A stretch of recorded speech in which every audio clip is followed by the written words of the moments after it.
Hello hello hello. कहाँ बारू हो? आ तू कहाँ बाड़ा? बाजारी वाला पंडाल में बनी। तहर आवाज बहुत कम होता। हाँ बड़ी चोंगा बजता, नइखे सुना। मैसेज करो तो मैसेज। ठीक बा ठीक बा।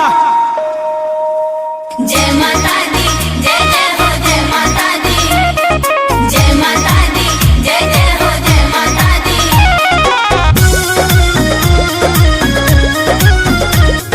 शेरा वाली जोता वाली लाटा वाली माँ।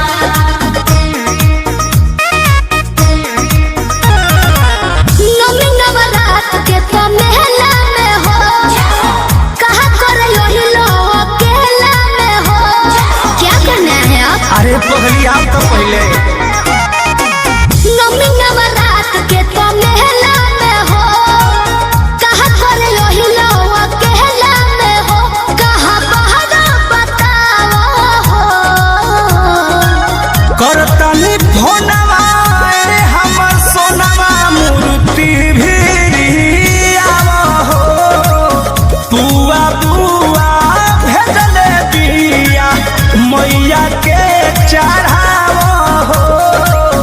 बुआ बुआ भेजले बिया मैया के चढ़ावो हो।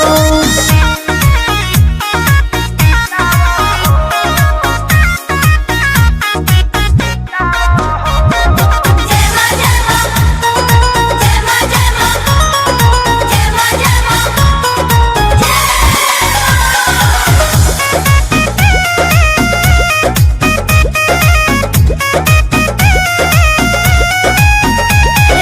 हमरो तो चुनरी ओढ़ावे के बा, मैया जी के भारा चढ़ावे के बा।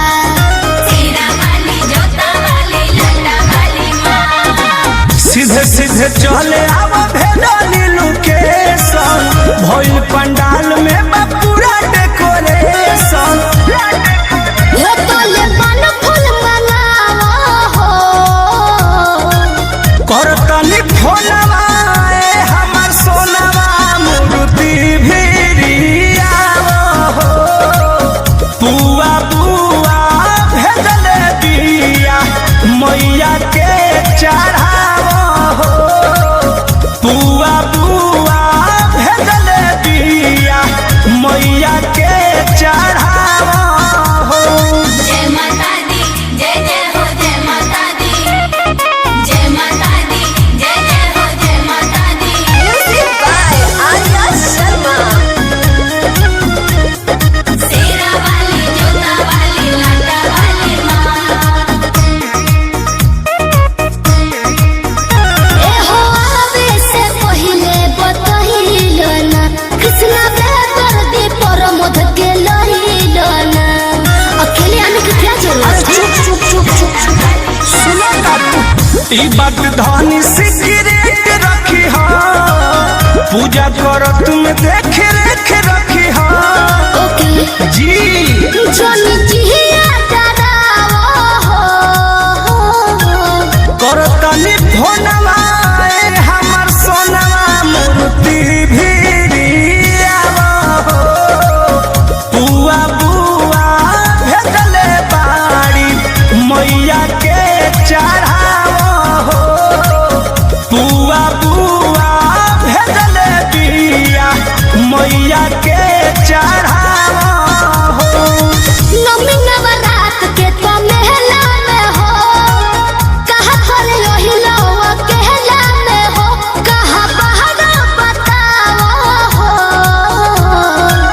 करतनी फोनवा ए हमर सोनवा मूर्ति भी आवो हो।